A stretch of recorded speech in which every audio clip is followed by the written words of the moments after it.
Guys, nakadalo na naman ng Zumba ang lola niyong senior. Ayan, dito po yan sa amin, sa May Kawayan. Ayan, ang tawag po dyan ay May Kawayan Convention Center. Ayan, madalas pong pagdausan ng mga okasyon niyang convention center na yan.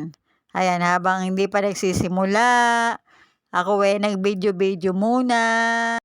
Ang team po ay pang K-pop, ayan, kaya pang K-pop po ang suot ng aking BFF Imelda Pinggol. At basta po sa outfitan guys, hindi pa huhuli ang aming BFF Kai. Tingnan nyo naman kung gaano siya kaganda, di po ba?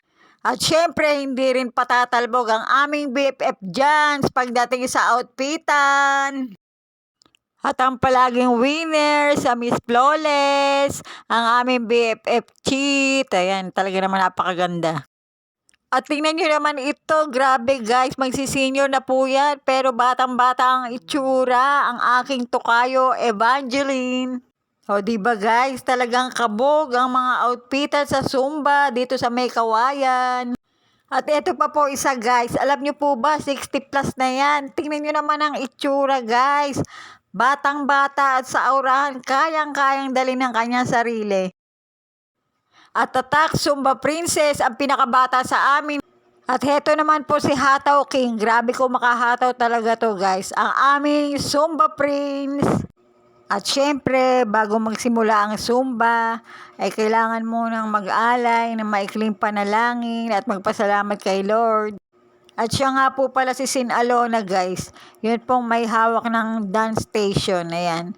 Ito po yung kanyang mga member na regular na nagsusumba sa kanya.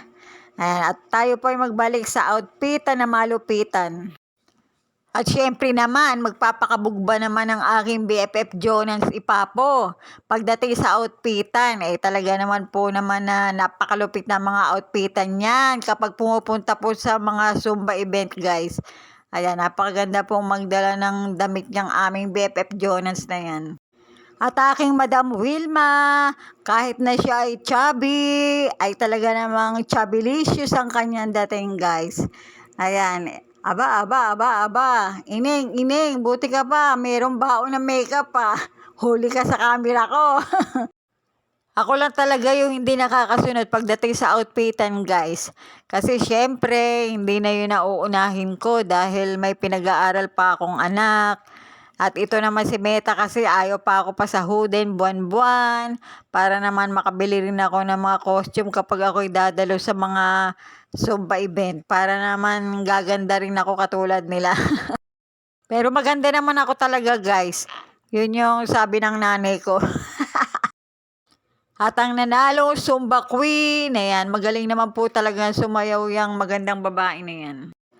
At ang lola nyo guys, nakasungkit pa ng Scene Choice Award. Ayan ang aking mga BFF guys. Hanggang dito na lang. Thanks for watching.